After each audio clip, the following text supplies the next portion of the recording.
All right, we're live. All right, guys, here we go. And welcome back to another episode of This Week in Photo. I am your host, Frederick Van Johnson. This is going to be a really packed show today. We got lots of stuff to talk about. We're going to insert an interview into this episode of TWiP, and we've got 3 co-hosts, so there's going to be a lot of stuff to talk about, a lot of good news. But first up, I want to introduce the guy behind the sprouting photographer and the co-host of TWiP Weddings, Mr. Brian Caparici. Hey, Brian. Hey, thanks for having me back, Frederick. Hey, it's always a pleasure to have you on. You're just all over the network these days, man. Having lots of fun. Yeah, it's good. All right, also on the show is our host of the wildly popular show on the TWiP network, Street Focus, Miss Valerie Jardin. Hey, Valerie. Hey, guys. How are you doing? Doing good. How does it feel to be on the other side of the mic? Oh, it's nice. It's very nice not to be driving. Not too much work. It's nice. Yeah.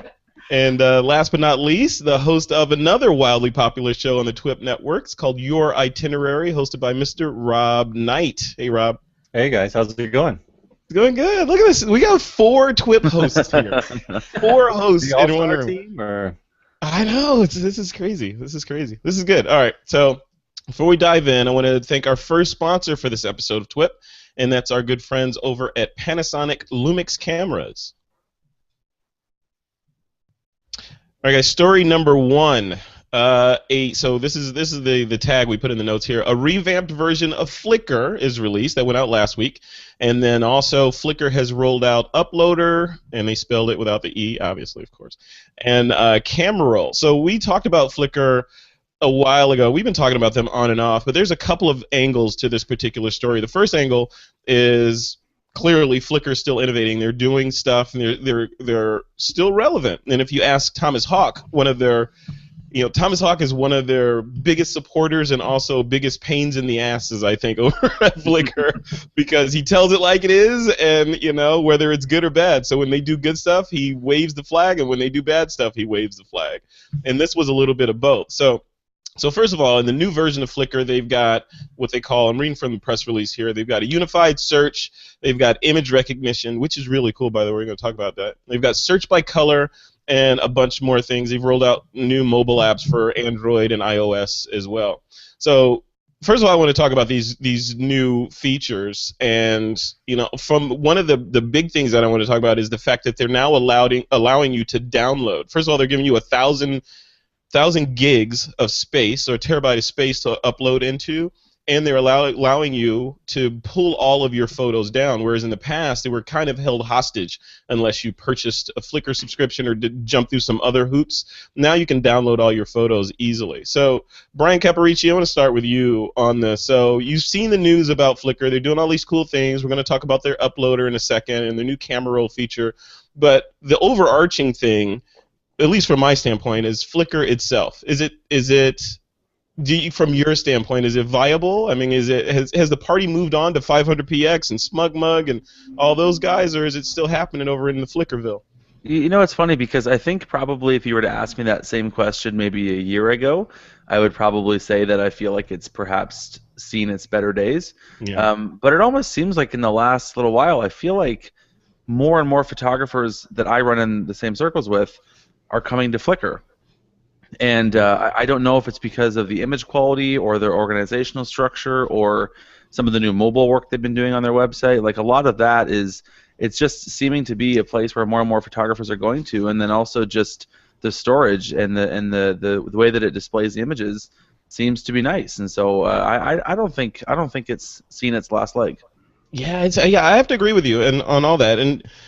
But it kind of feels like, Flickr, they're doing a lot of hard work over there. I know a couple of people there, and they're cranking. They're doing stuff, Yeah. and these are smart people. I mean, this is Silicon Valley, and it's the same talent pool that fuels every other Silicon Valley company here is fueling Flickr, right? So Yeah. they're doing really cool, innovative stuff, and they're funded, and they're motivated probably more than a lot of other companies are because they have something to prove. Rob Knight, what about you? I'll pose the same question to you. Is Flickr still relevant to you? And when you see like a new version refresh like this with all these new features, does it tempt you to jump back in and do stuff? Well, not Especially. Just to let you know how long it's been since I used Flickr, I had to reset my password because I had no idea what it was when I went to look at it after seeing it in the show notes today. But when I do log in, I see lots of people posting lots of good pictures, and it doesn't seem like it's, a wasteland at all. So Yeah. just because I don't use it doesn't mean that I don't think other people do or should. Yeah, I agree. When I see things like this and I read through it, and I'm the same way. I mean, I hadn't forgotten my password, but when I went in, it's like it's been a while since I've been back and sort of poking around in there. Not because they're horrible or anything, just because there's so much other stuff going on. I mean, you got the Facebook, you got all these other networks that you have to deal with, along with taking pictures and all this. Valerie, I know you're not on the leading edge of trying out new stuff. No, but I'm not, and I'm not on Flickr. But it seems to be the one source that people send you to. Whenever I meet new photographers, I mean, not new photographers, but photographers that I meet for the first time, I ask them, okay, where can I see more of your work? Flickr is probably the number one link they will send me to, if they don't have a website, or both, And so far, maybe it's because of the kind of people that I'm going to, the people that I'm checking out their work, I see good stuff. I don't see for me, a few years ago, I never went into Flickr, but a few years ago I thought Flickr people would just throw everything they have in there without discriminating. It seems like people are a little more discriminating in the quality of work they throw in there, at least from what I see, because I've seen some really awesome street photography on Flickr, and it seems to be the most common place people send me to check out their work. I think the bottom line is if you haven't been back to Flickr in a while, like Rob Knight, and you forgot your password, go back in there, kick the tires again. Especially they're doing new things on there. But let me read off their press release, a couple of things that they put in there. So this Flickr uploader for Mac and Windows lets you effortlessly upload hundreds of thousands of images from wherever you are storing them on your computer, including your hard drive. Where else would you be storing them other than your hard drive? Your hard drive, iPhoto, and external drive. That means you can add about 500,000 more photos, depending on their size. And then the next thing I want to talk about, so the camera roll. They've made it easy for you to access and view your entire catalog of images, then organize your photos with seamless, fluid gestures when using your mouse or touchscreen. You can view your entire history of photos by when and where they were taken or when they were uploaded. Then you can edit them in a flash thanks to their new bulk editing features. You can select the ones you want, quickly add titles, descriptions, other taglines, and metadata. So interesting. And I played with this. So I dove in and I played around with this and had it do some sorting on my existing library, and it's pretty cool. So I went in there. I had a bunch of photos of my cat in there and people and groups and all this stuff, and it sorted. It found all the cat photos and said, here are all your cat photos. And it went in and found these are all your architecture photos. These are all your photos of portraits, and they were actually all portraits. It was kind of weird that it did that sorting. So I wanted to touch on that in this conversation, starting with you, Brian. So this is artificial intelligence, right? They're applying artificial cloud-based intelligence to digital asset management. Is this the future of digital asset management? Like tagging. Remember when they tried to put tagging on us? And it's like tagging, folders are gone. It's all about tags now. Now is it going to be just dump all your photos into one folder and we'll sort them for you? Would that work for you? Well, so I think it's really interesting. It's almost like, Frederick, if you remember the last time I was on TWiP was just a few weeks ago, we had talked about Lightroom's new features and its face recognition and all that and the use case of that for a wedding and portrait photographer. And so, I mean, again, like, taking it in the context of what I do for a living, which is wedding and portrait photography, is it all that useful? Probably not all that useful. Yeah. But at the same time, I feel like in the core of what this is representing, which is the artificial intelligence and the ability to pull out certain images and certain aspects of images and then categorize based on that, I feel like there's a ton of potential in that space. I feel like we're just getting to the sort of the tip of it, though.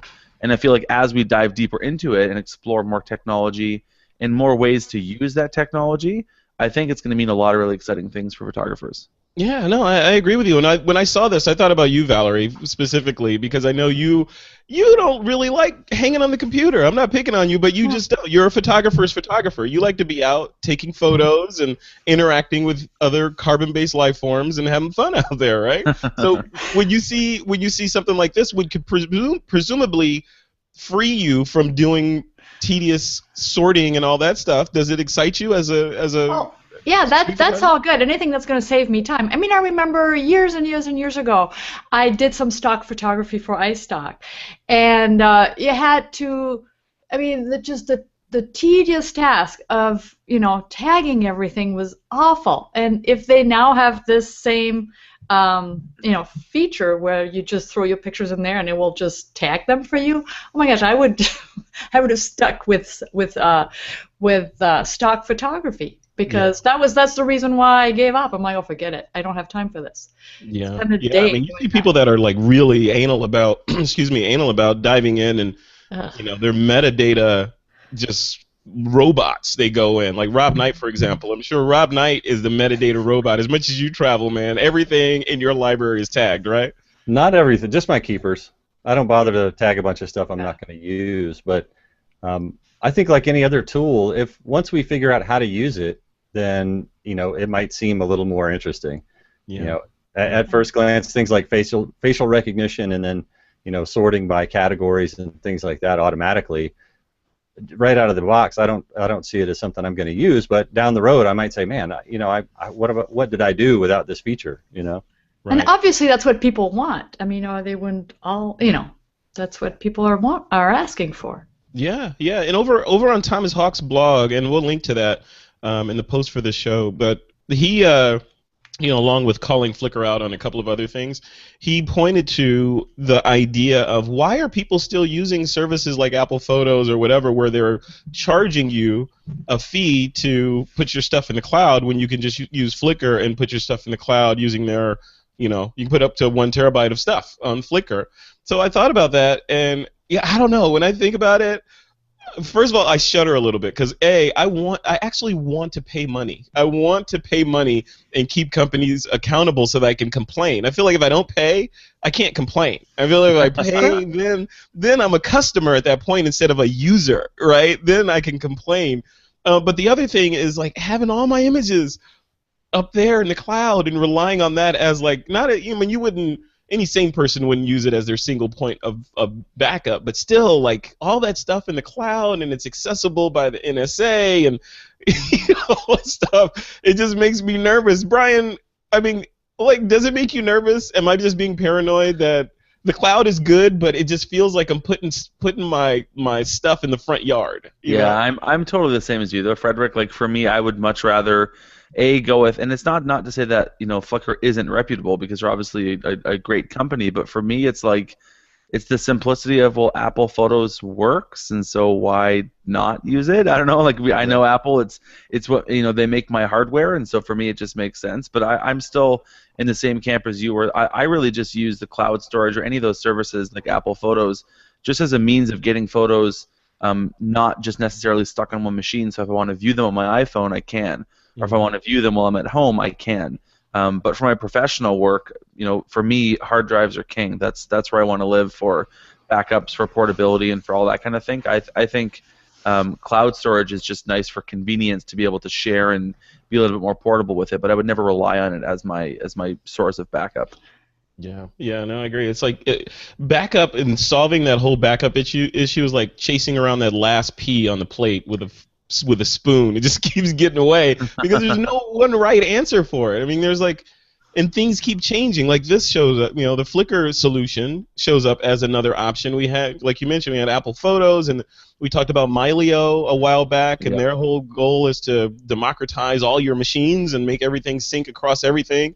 And that's kind of Apple's goal as well, but it only works on the Mac, you know. So there's all these different things. Valerie, when you see something like this, you know, looking at what Flickr's doing with the 1 terabyte of storage, and you know, their easy sorting or artificial intelligence for sorting, are you paranoid like we are about? I'm not. And you know, you said earlier that's probably not people's only source of backup, but I'm sure for the majority of people it is.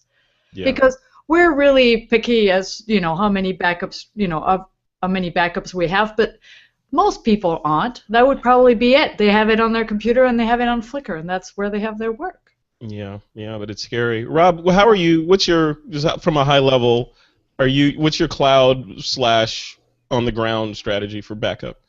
Well, I do use Apple Photos for some things. I don't really have one unified thing because my cell phone pictures are not necessarily something that I want to have on my computer, and I don't want all of my computer photos on my cell phone. So I back up some of that stuff through iCloud and using Lightroom Mobile. That's how I get my quote real pictures onto my phone. I sync galleries with iPhone with Lightroom Mobile, and then I got them on my phone. So I think as far as Flickr coming along and coming out with something new, or Mylio or anything else, I think a lot of people are going to just kind of stick with whichever one they subscribe to first, because it's such a pain to switch, and you wouldn't want. I don't imagine that you'd want all your pictures in 4 or 5 different places online and then have it sync it all. And I think it's kind of like, you need to grab these people need to grab their users' attention and get them on board as soon as possible. Yeah, I mean, the storage thing is one thing, but you're right. There's this it's once you're moving, it's hard to turn the ship. It's almost like buying lenses. Like once you buy into a camera manufacturer and you buy a bunch of lenses, you're kind of there, and without some stress for switching over to a different platform. No matter, even if they have a giant carrot to get you over there, it's still going to take dynamite to blow you away from your current solution. I don't know. And then the other thing was RAW support. I was looking and I didn't see if they supported RAW support or RAW files, because if they don't, and I'm gonna assume they don't. I'm sure the TWiP army will correct me, but I'm gonna assume that RAW files aren't supported, which means this is not a backup solution at all. This is more of a distribution of your images, your JPEGs and PNGs or whatever, across different areas. But for us and for the crowd that typically listens to This Week in Photo, many of us, I wouldn't say all of us, but many of us are shooting RAW. So if RAW doesn't factor into it, that's a huge flat tire in the whole solution. I don't know, Brian, you're shooting, when you shoot your weddings, are you shooting them in RAW or JPEG? I shoot RAW plus JPEG. So I have the RAW in case I need it, but I typically will just use the JPEG for proofs. Okay, for proofing. So you have a quick proof and you can run with it. Exactly. Yeah. Rob Knight, what about you? Are you shooting RAW plus JPEG or just JPEG? I'm shooting both, yeah. Okay, like simultaneously? Right. I just take, I alternate. No, I mean, you're not flipping like sometimes you shoot RAW and sometimes you shoot JPEG. You're shooting RAW plus JPEG. No, it's RAW plus JPEG, yeah. And like Brian said, 9 out of 10 times I'm using the JPEGs, especially if I'm using Wi-Fi and shooting an image to my phone to share it, that kind of thing. Yeah. And then, if I'm going to make a big print or something like that, I might process the RAW and so get the maximum image quality and fine-tune it that way. Yeah. Valerie, what about you? RAW? I just shoot RAW, and I don't Wi-Fi or anything, so. Of course you don't. You're like, why? What is that? My camera doesn't allow me to. So. Yeah, I'm like Brian and Rob. I shoot RAW plus JPEG for that very reason you brought up, Rob. Because if I have a keeper that I want to dive into and do some editing on, I want all that data there for me. But at the same time, I want to be able to bring it over into my mobile device and tweak it in Lighten or Snapseed or whatever and share it out that way. So it's kind of the best of both worlds. And disk space is relatively cheap, so it doesn't really matter. Yeah. All right, well, cool. All right, guys, before we move on to story number 2, I want to thank our second sponsor for this episode of This Week in Photo, and that's our good friends at Animoto. All right, story number 2. So and I didn't even know about this app. So it's called Camera51. It's a popular Android app, and it's now available on iOS. Now, I played with this. I was playing with this for quite a while this afternoon. So essentially what it does, let me read this so I make sure I get it right. It says the camera app, Camera51, Camera51 has become quite popular amongst Android users since launching in October of last year, scoring more than 1 million downloads in just a few months. And as the company promised at launch, the app has now been launched for iOS devices in the iTunes App Store. iPhone users can now take advantage of the app's composition assisting features.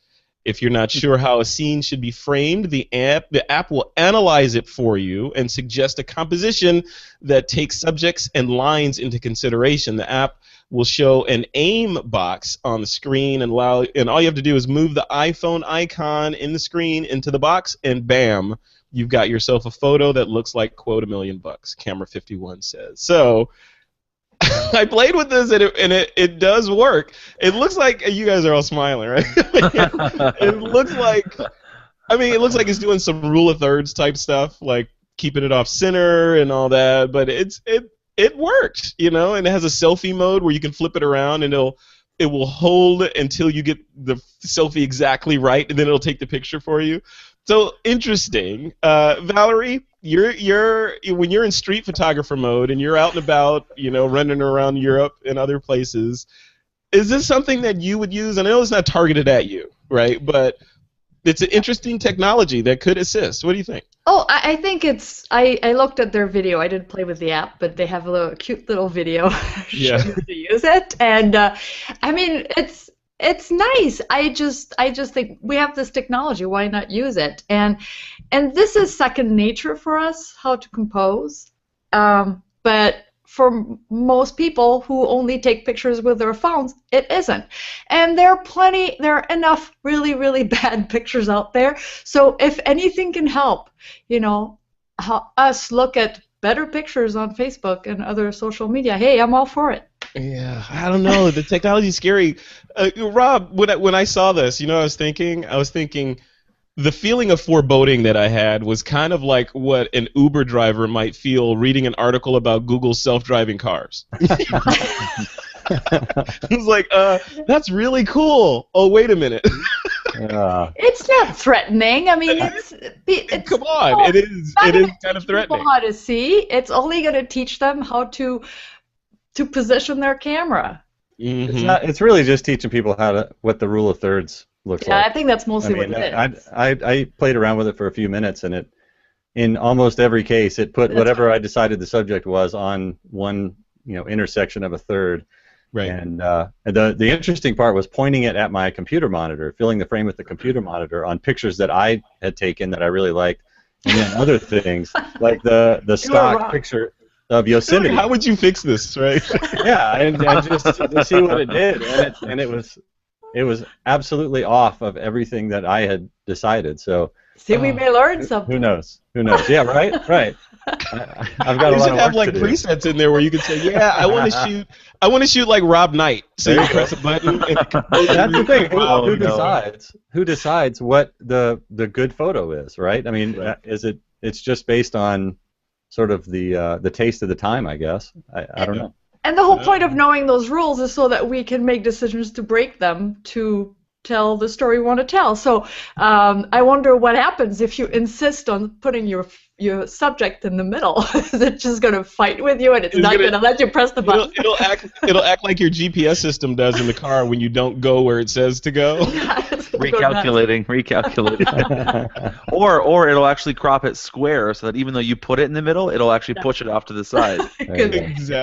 Exactly. Brian, when you saw this, did it pique your interest at all? Did it scare you, or were you like, oh, it's another gimmick? Oh, well, Frederick, I'm going to ditch all my Fuji gear, and I'm just going to use my iPhone from now on for weddings and portraits. That's all that I need. No, okay, so here's my thought. The very core of what this is it interesting technology? Yes, I think it's pretty cool, but at the core of it, it's calculations. It's making imagery via mathematical calculations, because that's all a phone can do. A phone cannot see creatively. Right? We're talking about machines and zeros and ones, and yes, it can mathematically say this is where the horizon line should go, but photography is not just about mathematical calculations. There's vision, creativity, and so much more that goes into it. And so as much as it might be able to sort of mathematically make what it would consider what do they say, $1 million photo? Right. That's as far as it goes. Is yes, it will give you the rule of thirds, or yes, it will give you leading lines, but that's it. And that does not make a good photographer. We all know that. And I Yeah. think, I'm almost even wonder, and again, I'm not aware of the app on the Android platform because I'm an iPhone user, but I almost wonder just like in terms of the use case or who the market is for this, because at least people that I know, the average consumer, like if you kind of break it up, the average consumer that takes pictures, they're taking pictures and they're using them for purposes like your Instagram, your Twitter, your Facebook, your Flickr, things like that. They're taking the photo in the native app, like they're using the Instagram app to take the photo. If you are using it for photographic purposes to improve your photography, there's a good chance you're not shooting with an iPhone, like you're shooting with a mirrorless camera or an SLR or whatever it is. So I'm just wondering who the target client is for it. At least I can't quite come to terms with who that would be.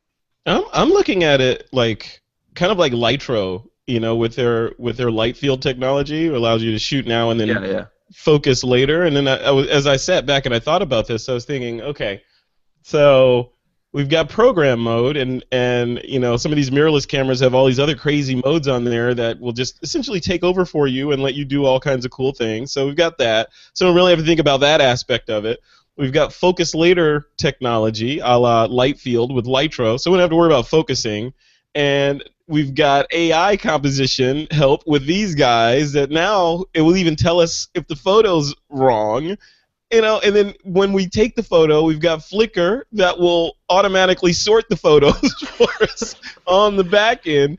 I'm thinking, like, when will there no longer be a need for a photographer, right? I mean, at some point, if you read up on like the singularity and when microprocessing speeds surpass human thought and all this stuff, it starts, these kinds of things point in that direction. Like at some point, you'll be able to, like Brian, I could see a future when some advanced drones are out there. I could just deploy 12 drones to shoot the wedding and say, okay, drone number 1, you're on bride and groom.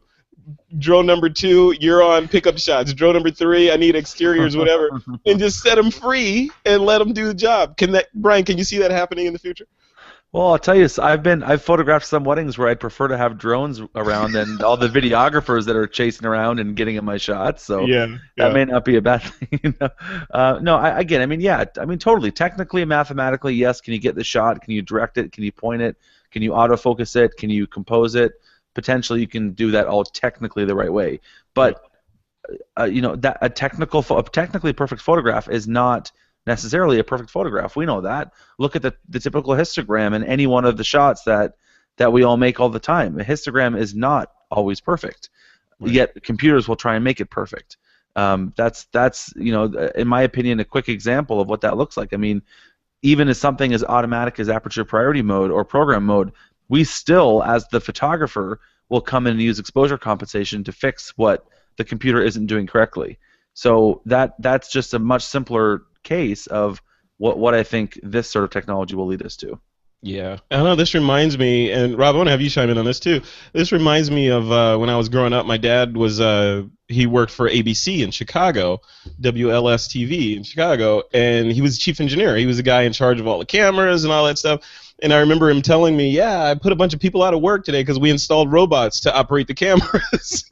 And I'm thinking, is history repeating itself with this AI stuff? Now could it be possible that we're gonna put an entire group of image makers, or at least make them less necessary with technologies like this? It's only 2015, and we're seeing this stuff. What's going to happen in 2020? Rob, what do you think? I think there's a big difference between computers that can keep a newscaster in the frame.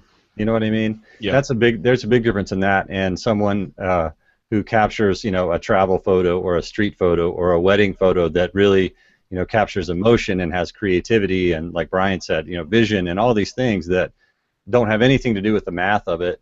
And I mean, look at Cartier-Bresson's pictures, right? Half of them are out of focus and blurry and everything else, but it's the moment that makes the biggest difference. So, and maybe the moment computer comes out next year. I don't know, but I don't know. And who said was the most important part of the? What is it? What's the most important part of the camera? Is the 12 inches behind it? Yeah. No, that's not how it. That's not exactly how it goes. Something like that. You know what I mean? something like that. And, but your brain, the gray matter is the most important. I mean, the machines are never going to have vision, and that's that. I don't know. You guys, you guys sound like the old dude on Jurassic Park before the dinosaurs broke loose. I mean, I've Come seen on, this is a Terminator, and perfectly safe park. Whatever. I get it. I've seen the Terminator, and I understand, but those autonomous walking robots scare me a lot more than pictures that do, or cameras that do automatic. Yeah, basically composition. you're thinking of things separately. These things will merge together, and you'll have autonomous walking robots that are taking Brian's job. But look at it too. I mean, look at you know how kids' portraits used to be. You used to go to the, I don't know, Walmart or JCPenney or whatever Roland those Mills. stores, where it'd be Roland somebody who was just trained to take a portrait. I mean, everything was set up for them. All they really had to do was press the button and maybe make the kid smile. Right. But everything else was automated already. I mean, everything was set. They didn't have to have any skills really as portrait photographers. Anybody could do that. So what's the difference? And then so that was the poor quality portrait we had 30 years ago versus the beautiful, portraits we have now, because people want something better. But the photographers who did those portraits in those cheesy portraits back then could not deliver the type of portraiture that Brian does. Yeah, that's true. I don't know. I mean, it's definitely something to watch, but I'm telling you, I look at all this stuff and I look at, because we report on this stuff on TWiP, so I see like patterns in the chaos and vectors and all this. I'm like, okay, so we've got Lytro, we've got DJI, we've got 3D Robotics, with their drones, we've got Panasonic Lumix with doing crazy things with cameras, and Fuji and all these guys. It's like these pockets of innovation that are doing insanely cool things that are slowly converging. That are slowly converging. And our kids are going to be out there, with some crazy stuff, completely new career fields. And I mean, if you think about it, like even the stuff that we're doing today, we're all in different parts of the world, gathered together in a video conference, recording something that wasn't possible just 5 years ago. Just was not possible. So 5 years from now, where are things going to be? What's going to be happening that's not possible through the combination of these little budding technologies that we see today, like what Camera51 is doing? So I don't know. Call me a conspiracy theorist if you will, but I'll be the old man on the porch, Rob Knight, going, Rob Knight, I told you. The autonomous camera robot walks by on the way to shoot a wedding. Yeah. That's right. That's right. He'll take a picture of you and keep going. You'll be like, hey. All right, guys. Well, we talked about, this is future-facing stuff. Let's talk about past-facing stuff. Unfortunately, this next story is about Kodak. So one of our listeners, Jim Haywood, shared an interesting article with the TWiP Army, us, and all of our listeners. Basically, there was a video on this page that takes a closer look. It's like a 5-minute documentary. It takes a closer look at the fall of Kodak and how they're not really clinging to the future of film, but they're kind of reinventing themselves, and you'd be surprised at some of the things that the new Kodak is involved in. I mean, everything from food to touchscreens and things like that. But I wanted to talk about it on this show because I want to just get a touch point on you. First of all, like taken from Brian's standpoint, Brian, have you ever shot film before in your entire life? Perhaps when I was like 10 years old on a vacation to Florida, my parents had one. Oh my god! Or maybe one of those disposable ones that you would bring into like the lab and just give them the camera and they would develop the whole thing. You've never taken your roll of 35mm film and loaded it into a camera? Honestly, Frederick, I sometimes I wish that I had, and I wish that I did even now. But no, I mean, I started into photography in 2006, and at that point we were too far in, and I've never really had a need, or personally I've never felt a desire to go into it. I mean, I shoot with my Fuji gear and I love my Fuji stuff, and I believe in the purest photography mentality as much as the next guy. But for me, I'm a digital guy. I grew up in the 90s and the 2000s, so that's where I live, right? Yeah, I love that. That's a perfect illustration of Kodak. What happened to Kodak? This is what happened to Kodak. They And I think they could have been a player. You know, if you watch that video, they had several opportunities to engage and be the Fuji. There could have been. We could have all been shooting Kodak cameras today and talking about how awesome they are, but this is a failure to pay attention to what's happening in the zeitgeist of a particular vertical, and you know, this is the result. Rob Knight, what about you? I mean, I have a feeling you have shot film once or twice. I shot film for about 5 minutes. I 5 minutes. got into photography as just a traveler. You know, I had another job, and I think it was actually the Kodak APS camera, the advanced photo system, Yeah. with the little drop-in film, and I would, you know, change the roll for, you know, color to black and white and that kind of stuff. But I didn't shoot 35 millimeter film until I was in photography school. Wow. So I'm all digital pretty much too. All digital all the time. And Valerie, what about you? Any No, film in I the past? started with film, and I started as a portrait photographer, so I went through quite a few roles, and I'm going back to film too. Gonna get myself a nice vintage little camera this year. You're and copying Doug K. That's what no, Doug K no, did. no. I wanted to do this for quite a bit longer. I mean, most of my street photographer friends are shooting film now, and I have more and more film cameras coming on workshops, and sometimes they bring both.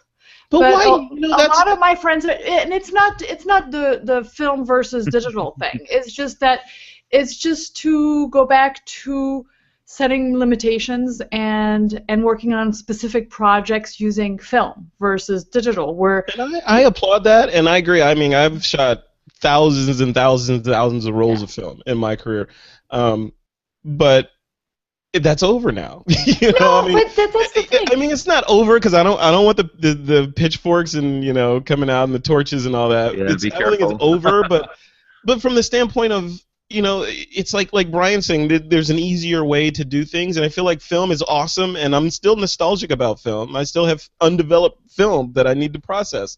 But I look at it and I'm like, okay, when people are experimenting or shooting it now, like they come on your workshops, Valerie, are they're shooting it because they want to? You're saying they want to self-constrain, but can't they self-constrain with digital? Can't they just say, you know what, I'm only going to shoot 36 shots today. That's it. You know. And that's You could. You're just not going to get the same rush and the same. It's completely different, and I completely respect that. I mean, it's and same with me. When I do get when I have time and I get a film little rangefinder, I'm just going to go out, you know, on the Saturday morning, shoot 36 exposure, and the rest of the time I'm still going to use my Fuji gear. You know, it's not a replacement. It's why do people go out with, you know, lens baby composers or shoot with just one specific focal length? You know, that is just Constraints. It's to spice things up too a little bit. You know, give yourself a challenge. Yeah. And we're all in this to have fun, I hope. And I think it's one way of getting out and having different kind of fun. Where do you fall on that, Rob? Is film a hobby within a hobby now, or is it, you know, is it an exercise in constraint, like Valerie says? I think hobby within a hobby is a more sort of accurate description of it, because I do exercises on my workshops with, okay, we're going to shoot a limited number of pictures, and you're going to turn off your auto review. So it's that same kind of restraint, you know, constraint without spending money every time you trip the shutter, you know.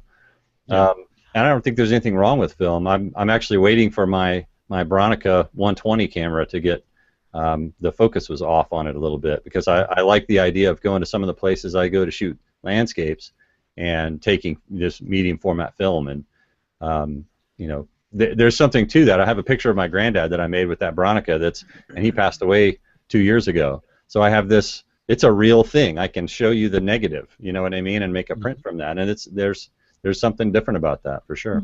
Yeah, and like Doug K said on the episode of All About the Gear we recorded about his experiences shooting film. The one of the unexpected liberating aspects of shooting film was you don't have to worry about any of this cloud backup crap that we've been talking about, because you have a negative and that's it. You're done. You know, you make as many prints as you want, and as long as you safely store that negative, you're backed up. Doug actually said to me that the best part is that after the photo walk, you can just hit the bar. Yeah, totally. Because you don't need to go look at your pictures. That's right. I was in the music recording studio a couple of years ago, and the producer was talking about how he wanted to have it mixed down onto tape. And everything we recorded was digital, and it was all into Pro Tools. But then the engineer put it all on 2-inch tape, and then from the tape went back into the computer even to master it. And he said, you know, until you put it on that tape, it's just theoretical. It's just ones and zeros. And I thought, well, that's kind of a, yeah, okay, that's I get it. But then here you can hear the difference. You know, so I think in some ways with film, it kind of makes me think of that. You know, digital photography is all theoretical, and we can change it an infinite number of times. We can edit the raw file 1,000,000 times and get 1,000,000 different pictures. But when you have a negative, that's a thing that you made. You know, and it's a little bit different. Yeah, everything's a balance, right? Because on the digital side, yeah, you're right. You have it's zeros and ones, but you have relatively infinite flexibility in what you can do with those zeros and ones. But albeit you're going to lose some of the nuances that would be present in analog. But on the analog side, you know, you have that sort of romance and linearness and kind of that silky feel of film. Do you guys think, Brian, I want to have you chime in this.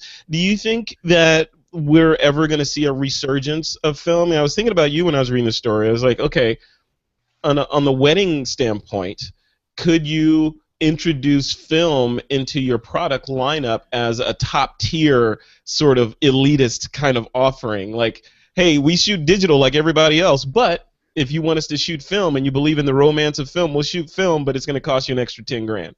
Would you do something like that? Okay, so you said earlier something about pitchforks, and I'm just wondering, I guess, to what extent do you want to encourage them to come at us? But I know. Okay, so my opinion of it, and certainly I have some thoughts on equipment and how I actually believe that equipment can inspire us to shoot differently and to see differently, and so certainly I can see the nostalgia that some photographers get out of shooting film. Do I think that it has a place in a professional setting for like a client, you know, an end client use? Honestly, you know who cares about film? We care about film, the photographers. Our clients are going to get a beautiful album. Our clients are going to get a beautiful print. Whether I make that on my iPhone or whether I make it with a film camera, as long as it's beautiful for them, that's what they want. So could I get a client to pay me more for, you know, me shooting a roll of film? I don't believe so. That being said, again, to sort of, you know, calm down the pitchforks coming at us right now at this very moment, there are many photographers that I know personally that have created incredible businesses because they shoot film and their clients hire them for the look that they get. Yeah. That being said, could they get a similar look and attract similar clients by shooting digital and using things like, you know, Visco or whatever like that? Perhaps, but pitchforks go away. You know, that being said, where I think it's really exciting, and this is something I've talked at length about this when I made my switch over to Fuji. The Fuji equipment, and I know Valerie, you photographed with Fuji as well. For me, because of its function, its form, the way that it is, the sort of speed of it, the mechanical nature of it, it actually forced me to slow down as a photographer. And my photography has improved significantly since I switched over to Fuji, and I see differently, I shoot differently, I act differently with my camera, and it has most definitely, without a shadow of a doubt, inspired a new style of photography in me. And so for anyone that says that a camera, it's not about the gear, or it's not, I mean, well, Frederick, you have a show called All About the Gear, but for anyone that says it's not about the gear and that the equipment doesn't matter, I would just challenge them to say that some equipment will inspire you to be different with that equipment. And so in that case, does that not help you? So film, that could be film for some people. And so that's where I do lean into that argument of, well, some people use film for the nostalgia, and hey, if it inspires them to shoot differently, then I think without a question, the film helps them be a better photographer in their own right. Yeah, I agree. Very totally. well said. Yeah. Yeah, it's interesting. I mean, I don't know. I think it's kind of a symptom of the career field of photographer or image maker, or maybe it's just human. You know, that we sort of get up in arms about what we're using, like our tools, our workflow, our RAW versus JPEG, Mac versus Windows, Nikon versus Canon versus Panasonic versus Fuji versus Olympus. You know, whatever you choose to to shoot your particular genre of photography, it's always going to be the best, right? And poo-poo on everybody else. That's typically what we do. And then now we're seeing this latest chapter, which is weird because it's like coming full circle again. It's like film's coming back in, and now it's like, oh, you shoot film? No. Or you don't shoot film, or you suck. You know, so it's always there's always something. There's always something, which keeps this industry interesting. But I don't think it will ever. Never say never, but I don't see in the foreseeable future film coming back, you know, and, you know, doing a Walking Dead kind of thing and coming back and taking over the zeitgeist of digital photography and getting back to the glory that it was when Kodak was present. So to bring this story full circle, Kodak, Rob, I'm going to throw it to you first. Kodak, you know, like we said in the beginning, made some missteps, and now they've been Kodak'd, right? They're out of they're on, not even on the sidelines anymore. They're out of the game completely, not even in the parking lot. What could they have done differently to have remained viable? Like, what specifically do you think they could have done? Well, it was interesting reading that article because it said basically they invented most of the processes that started digital photography, and they figured, well, you know, one day we'll do that. But instead of following that path, they decided to get into desktop printing instead. And they dropped the ball and didn't make it in desktop printing, and then they didn't have any money to get back into digital imaging. Right. So, you know, that guy wakes up in cold sweats at night that made that decision, like, not cameras, not digital cameras. We'll go for printing. You know, like that guy said oops and went and took a job at Fuji. So he's like, for my next trick, I'm going to make this awesome. Unbelievable, yeah. So, I mean, imagine if they had taken what they know about film and just applied that to digital sensors from day one and kept going. I mean, you know, the stuff like you said, like Fuji's doing with the non-Bayer array and all that. How much further could Kodak have taken that if they had put their minds to it? You know. Yeah, it's interesting. Yeah, because Kodak at one point Kodak was and maybe still is in many ways synonymous with photography, right? Kodak Moment, remember all that stuff? So yeah, I still see Kodak Moment signs at different landmarks around the United States. You're like, hey, here's a Kodak Moment spot. It's still there. You know, it's weird. Yeah. I don't know. Talking about film photography, in June I will be recording a Film Is Not Dead special on Street Focus with a panel of 4 photographers from 4 different countries. So it's probably going to be a 2-part episode. Excellent. I think I will have to tune in and listen to that. Very You should. Film Is Not Don't Dead. you listen to all my episodes? 1 or 2. All right, guys. Before we move on with the show, I want to thank another sponsor for this episode of This Week in Photo, and that's our good friends at FreshBooks.com. All right, before we continue, we're going to do an interview insert here. So this is about Brooks Institute. I'm going to read the blurb that we put in the notes here. So Brooks Institute is one of the oldest and most prestigious photography schools in the nation, and I sit on the board of trustees for the school. And last week the school announced that ownership had changed hands. So I took the opportunity to sit down with the school's recently appointed president, Dr. Tim Gramling. He and I discussed the ramifications of this ownership change as well as the overall state of Brooks Institute as it faces this ongoing onslaught of on and offline competition from the Lindas and the Kelbys and the Creative Lives and all those guys. What does a school that is primarily brick and mortar like Brooks Institute do to stave off that attack? So give a listen to this interview. All right, guys, it is time for some listener Q&A. This week's question is from Laura. I'm going to paraphrase her question here. She says she wants a career change, and she's decided that she wants to photograph web celebrities like you three. And she says, since she's new to all this, she wants to know how she should proceed, what gigs she should take, like how should she educate herself to help her on the path to gain experience and influence in this industry. Valerie, you're a web celebrity. What should listener Laura do in order to get better, or not to break in and then start photographing people that are web celebrities? Well, she needs to build this very solid portfolio that's going to blow them away. But it just seems odd. Why web celebrities? And is she going to go to all those locations? It seems like, I don't know. I don't know. It better be good if she wants to be, sent to all those, flown to all those locations where they are, because they're all over the world. So that's an interesting. I've never heard of that. That's quite. It could be an interesting project, though. I mean, I would want to see. I don't know if there's a book in it, but at least an article or something of like these are the people in this particular genre, and with this many followers, and this is a little photo story about them and a blurb about how they got famous, or pseudo online famous. I don't know. Rob, what do you think? You got any advice for Laura?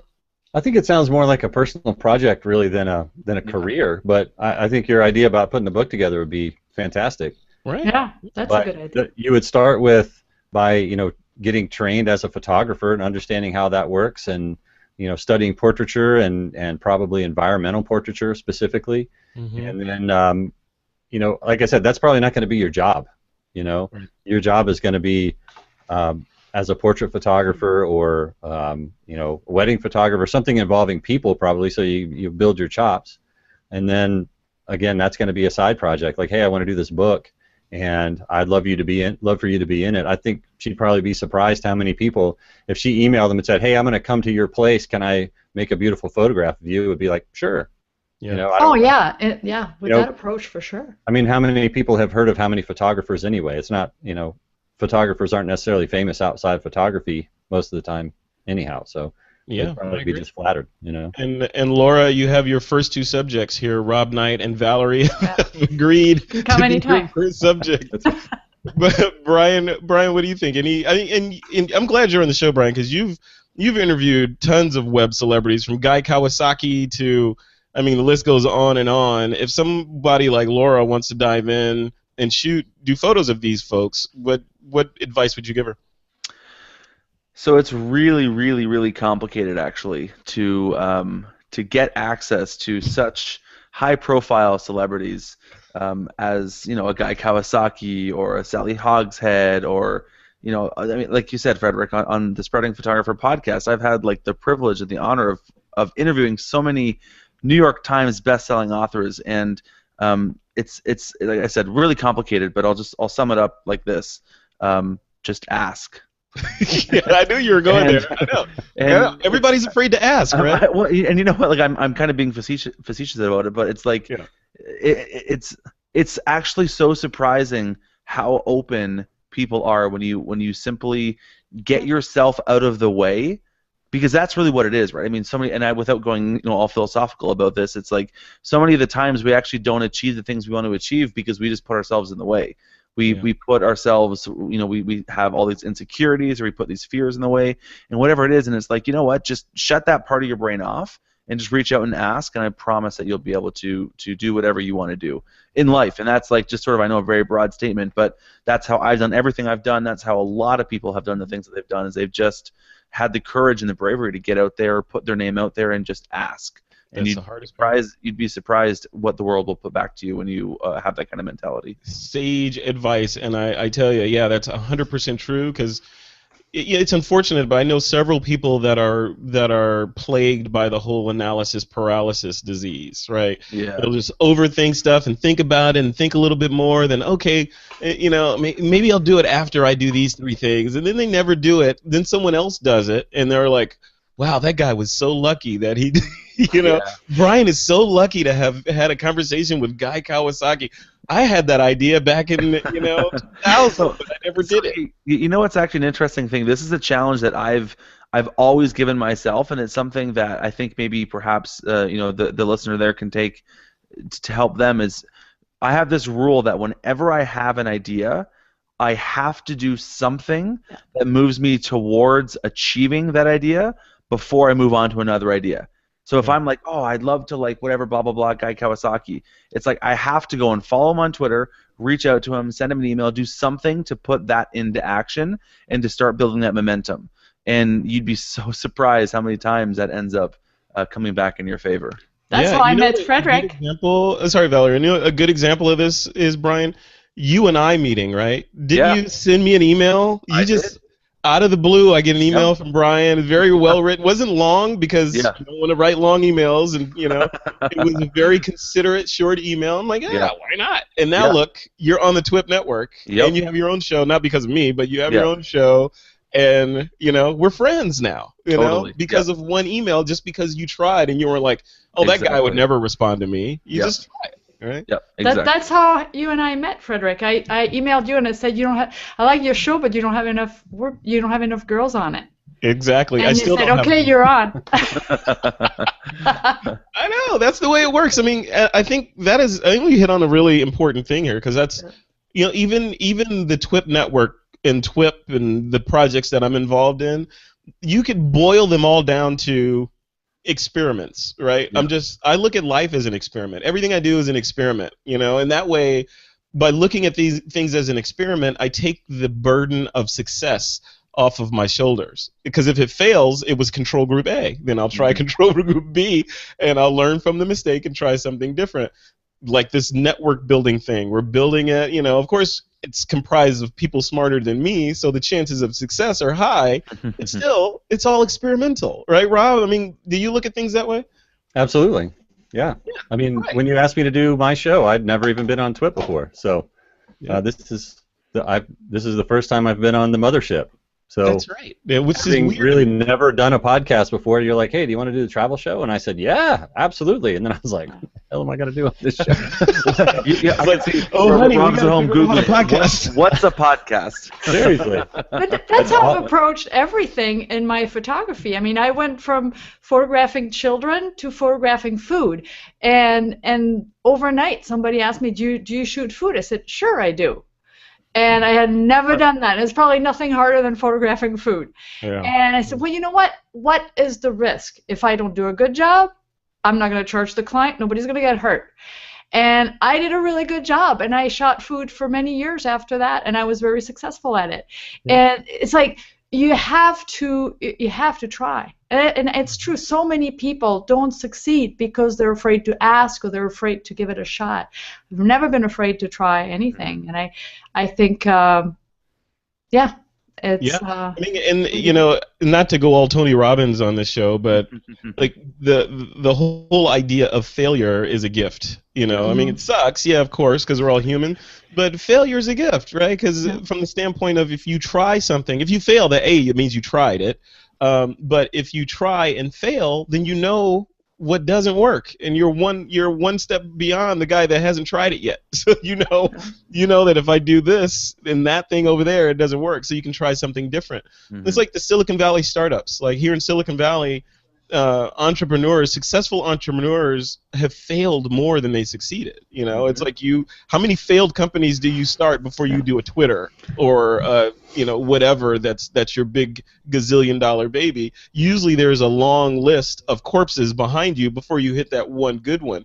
If they give up on one of those corpses, they never would have gotten to the Facebook or the Flickr or the Twitter or whatever to be successful. And then, of course, it's the whole iceberg metaphor. People only see your success, so they only see the part of the iceberg that's above the waterline. All the failures below the waterline, nobody sees those, and they think, oh, Rob Knight is just lucky because, whatever reasons. They don't know all the stuff that you went through to get to where you are today. Wow. That's right. And nobody said we learn from our successes, but we only learn from our mistakes. Exactly. And when you screw up, that means you're pushing yourself and you're getting outside of your comfort zone and you're trying new things. And otherwise, what's the point, right? What's the point? Yeah. Life's too short. You can't just sit there and wait for things to happen. Yeah, and I know you know, Valerie. You're like, I don't know what you're made of, but if you ever go on a workshop with Valerie, it is the most awesome experience you can possibly do, because Valerie will take you. I suggest the Parisian one, because if you go on a Parisian workshop with Valerie, you're going to go around Paris. You're going to see Paris. You're going to enjoy Paris like a Parisian and enjoy, like we're talking about, new things. You will be doing new things if you go on one of those workshops. And Valerie Valerie's powered by dark energy, because she does not get tired. Does not get tired. No. Good. All right, guys. So, TWiP listeners, if you have a question you'd like us to tackle on this show, just visit us at thisweekinphoto.com. There's a submit a question link on the page. Just click on that. And you can send us a verbal audio question, or you can just type us a text question and send that in. That'll show up in the TWiP email box. All right, guys, let's jump into the Picks of the Week segment. Remember, your pick can be anything you want to recommend to the TWiP Army as long as it is somehow related to photography. Valerie, I'm going to let you go first. What's your pick of the week? Yes, it's a book by Rocky Nook, and it's the Fujifilm X-T1 111 Expert Tips at Rocky Nook. And I'll put the link. I think it's like $10 in the Kindle version and $20 in a print version. And why are you recommending this? Well, there are not very many books about the Fuji cameras in general, and about the X-T1, which is my backup camera. I don't think there were very many of those until this one came out. Maybe Brian was aware of some, but I wasn't. And Can I ask Valerie why? And Brian, you can chime in on this too. Rob, I'm pretty sure you don't shoot Fuji, but why is there such love bordering lust for these cameras? Like, what is it? I've never seen anything like it. Really? Yeah, I mean, not even when I shot Nikon, I loved my Nikon gear, and I still do have some Nikon gear. Love my Nikon gear, but I hear, like, when Brian was describing shooting Fuji, he was saying words like life-changing and, you know. That's how I feel, too. Yeah. Yeah, so why? What's so special about this box? Frederick, we can't tell you until you try it. Secret. And then you'll find out. There's a handshake, there's like a little code, there's a basement you have to go down to with like a really door with a small window. You'll find out everything you're looking for. Oh, so you're saying the Illuminati uses XT1s then? Valerie, can you put a fine point on it? Why is Fuji so magical? I don't know. For me, it was really it's not the X-T1. It's really the X100 because it's the limitations again, and it really is the camera that, and I've said that many times, people are probably tired of hearing me say that, but it's the camera that really became an extension of my vision, and it's definitely the camera with which I've done my best work, by far. I mean, I went from the 5D Mark II to the X100S. I mean, talk about a leap, and I never looked back. But then again, I wasn't shooting professionally with it. It was really for my street work, and no, for everything actually. I shoot everything with it. But it's definitely the camera that fits me. Wow, Rob, do you feel left out? No, I don't feel left out. I think there's a lot of stuff that goes into the Fuji, cult or whatever you want to call it. But there, you can say it. Brian touched on the mechanical aspect of it. You know, there's dials and things like that. That adds to it. That's what Bill Fortney told me. I was talking to him about using the cameras, and that's what he said. He said, this reminds me of when I was a kid and using cameras. You know, I set the shutter speed and the aperture with a dial, and I like that. And the other thing is, Fuji JPEGs have a look to them. So it's just like, whether you're shooting Kodachrome or you're shooting, whatever film stock that you decide to use, Fuji has that look to it that a lot of cameras don't have. So I think it's a combination. I'll tell you, I'm afraid to try. I've never shot a Fuji, and I'm afraid to because I don't want to be like tainted and like be like, oh, I gotta go get one now. I'm just gonna abstain. It's kind of like, nah, I'm even not gonna go on that car lot because I'll know I want that particular car. I had one, but it was before the autofocus was more than dog slow. I heard about a couple of years ago. Yeah, it was frustrating. All right. Well, thanks, Valerie, for that pick. Brian Caparici, I'm going to let you go next. What's your pick of the week? Okay, so this isn't fair because I didn't plan this out after this whole conversation. But my pick of the week is the Fujifilm new firmware update to the X-T1. and I know it seems so silly that, like, oh my gosh, Brian is doing a firmware update as his pick of the week. Yes. Seriously, like okay, this is just to quickly like it's nice because it extends the conversation that we just had. Like, one of the biggest things that I am most impressed about with Fuji is they have this thing called their Kaizen philosophy, which means constant improvement, or it's loosely translated to be constant improvement. And this firmware update that they just gave their XT1, which is, for all argument's sake, what is it, Valerie, a year old, a year and a half old? Something along those lines, right? It basically makes the XT1 a brand new camera. Like, it quadruples the autofocus, and I'm using numbers that aren't substantiated, so don't actually quote me on quadruples the autofocus speed, but it improves the autofocus speed. It improves so many different functions, buttons, the way that it works, the menus. It improves the camera in ways that other manufacturers only improve their cameras by releasing a new camera and making you buy it. Like, come on, that is amazing, and it's a free update for Fuji users.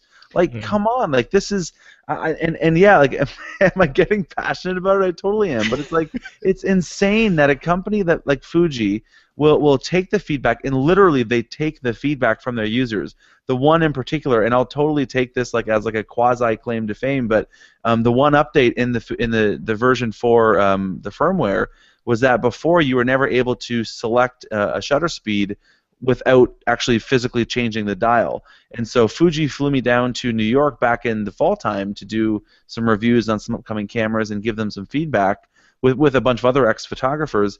And that was one thing I said, is I said, if I put it in either B mode or T mode, let me just use the back dial just to change the shutter speed, all the way from the lowest shutter speed to the fastest shutter speed. And they put this in the update. They're like, oh, that's a good idea. We could do that. And they put it in the update. Like, are you kidding me? Like, what other company actually listens to the average user's sort of, critique or feedback, and then goes and says, yeah, we'll do that for you. Oh, and by the way, it's free. And you don't have to change anything. And you don't have to buy anything. Like, okay, I'll stop there. But that's my pick. I get in my head. I have Brian. I have you and a bunch of other photographers standing around in like Fuji HQ with a bunch of guys with white lab coats on and clipboards, like scribbling down your ideas. Like, oh yeah, that's a great idea. That's a great idea.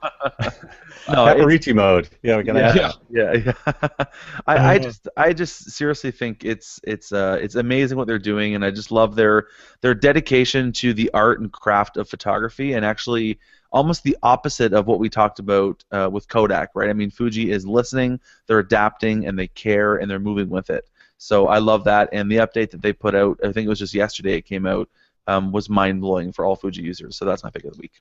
Wow. Well, thank you, because I probably would have found out, in a few weeks. I can actually do it now. You're going to download that tonight, right, Valerie? Right. No, Rob, just to put a full circle on this, what are you shooting? I know you're not shooting Fuji. What are you shooting? I shoot the Lumix GH4 most of the time. Okay. And have you found that Panasonic who is a sponsor of this episode, by the way, have you found that they're responsive to you when you ask for changes and updates and that kind of thing? There are pretty frequent firmware updates, yeah. The last one was mostly sort of cine features, film-oriented features, but the autofocus on the GH4 was already faster than anything when it came out.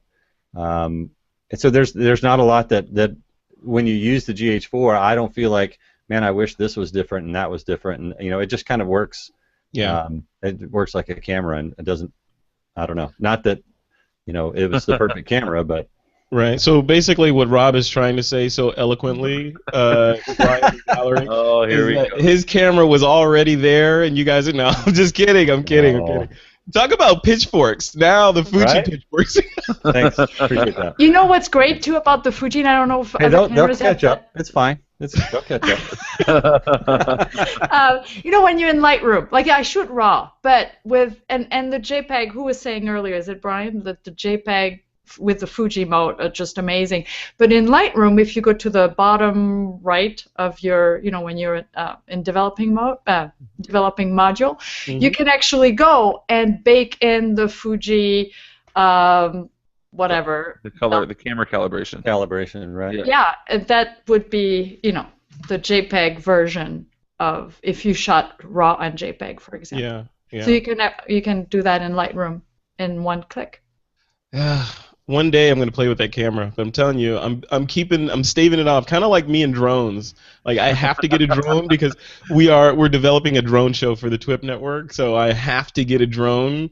We should develop a Fuji show then for the TWiP network. I should, but that would be more of a mirrorless show. You know, Okay. gotta be egalitarian. So. All right, Rob Knight, what is your pick of the week? Thanks, Brian. By the way. I've got this Fuji. No, not really. I've got a ball head. This is called the Unique Ball, and my buddy Charles Glatzer had this at a show that we worked together, and I'm not impressed by ball heads. I've seen every ball head, and they all work pretty much the same in a different shape, but I got this specifically to use with my spotting scope, which on my GH4 works like a 1200 millimeter lens. So I use that for wildlife, and it's awesome.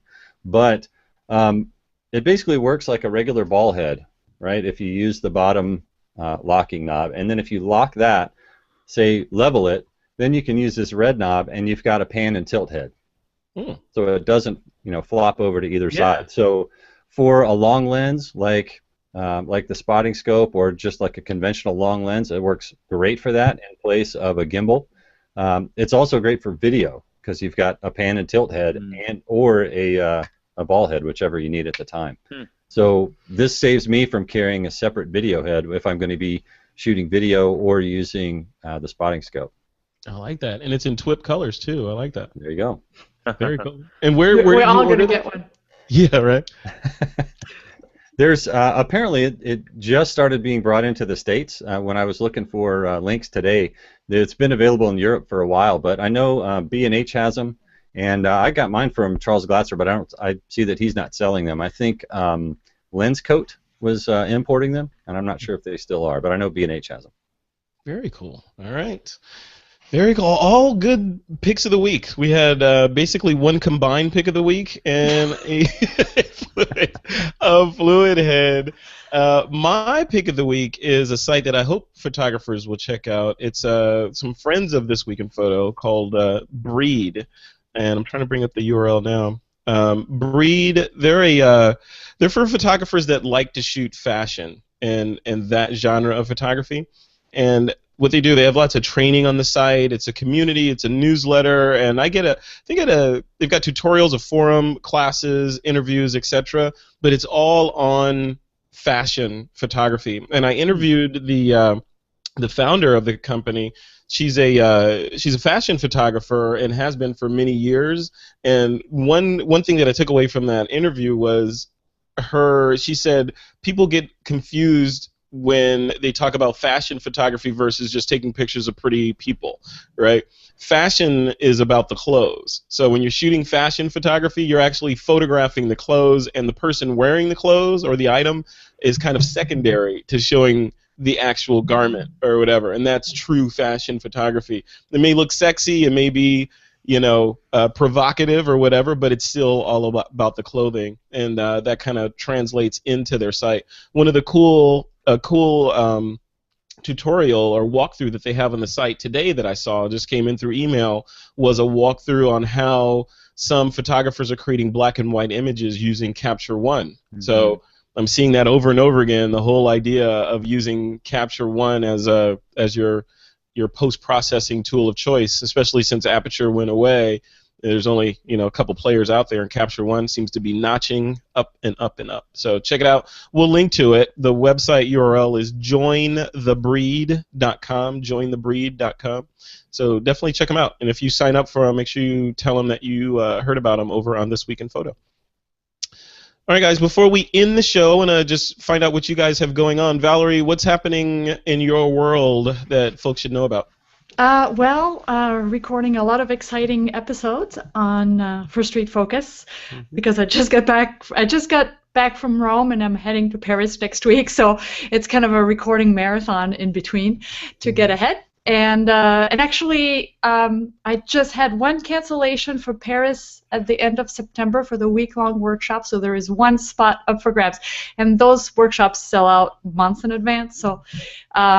So who knows? Maybe a TWiP listener will want to grab the spot. So it's on the website. So TWiP listeners, we record this show May 11th.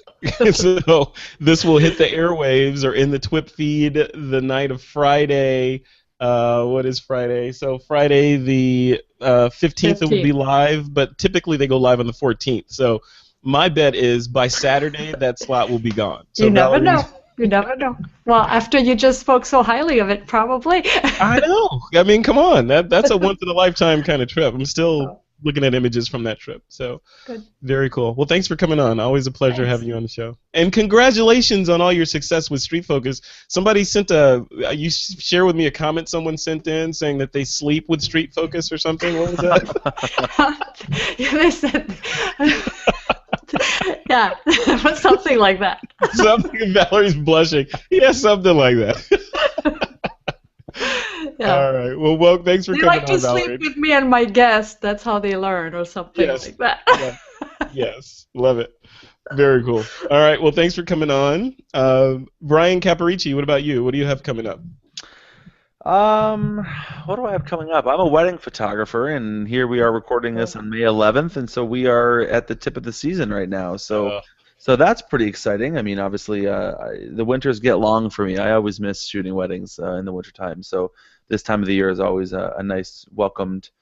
I always welcome it as a wedding photographer. So that's keeping me busy. Obviously, this week in photo or weddings, we're doing lots of recording on that. We're recording again this week. We're talking about the wedding consultation and how you can book brides at the consultation or at the meet and greet. So that's going to be a really fun discussion with Bruce and Robert. So we've got that going on, and then I've talked about it before, Frederick, here on the show, but we're building Sprout Studio.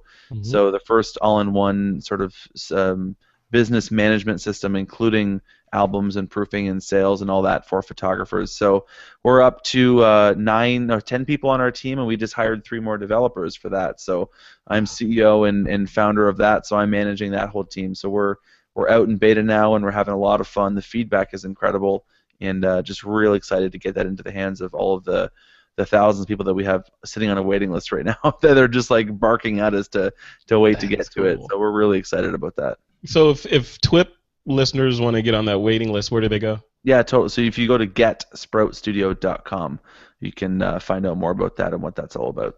Very cool. Getsproutstudio.com. Yep, GET, Excellent. Well, cool. Well, thanks for coming on, man. Appreciate it. Of course. Thanks for having me. You're welcome. All right. Last but not least, Mr. Rob Knight. What's going on in your world? Well, I'm with Valerie. I'm trying to cram in a bunch of interviews in between trips, but this weekend I'm doing my first workshop of the season with our good friend Rick Garrity. Oh, Rick. Yeah, we're doing 6 workshops this year, the Digital Photo Adventures series, and we're going to the coast of Maine this weekend for the first one, so that's going to be awesome. And I'm actually, Valerie mentioned Rocky Nook, and I'm actually writing a book on the Lumix LX100 for Rocky Nook that'll be out. I'll be finished with it by the end of the summer. So. Excellent. The LX100, right? That's right now that's my favorite camera. I love that camera. A lot of people say that, yeah. So this is going to be a book about some of the advanced features, and just to make sure that you're taking advantage of everything that camera can do. It's not a here's what aperture is, here's the shutter speed kind of a book. It's more advanced than that. So. Right. And you wrote a book for Peach Pit Press before on the GX7 and the GM1, right? Yep. Yeah, it was a Snapshots to Great Shots book, yeah. Yeah, nice. And this will be your second book? Mm-hmm.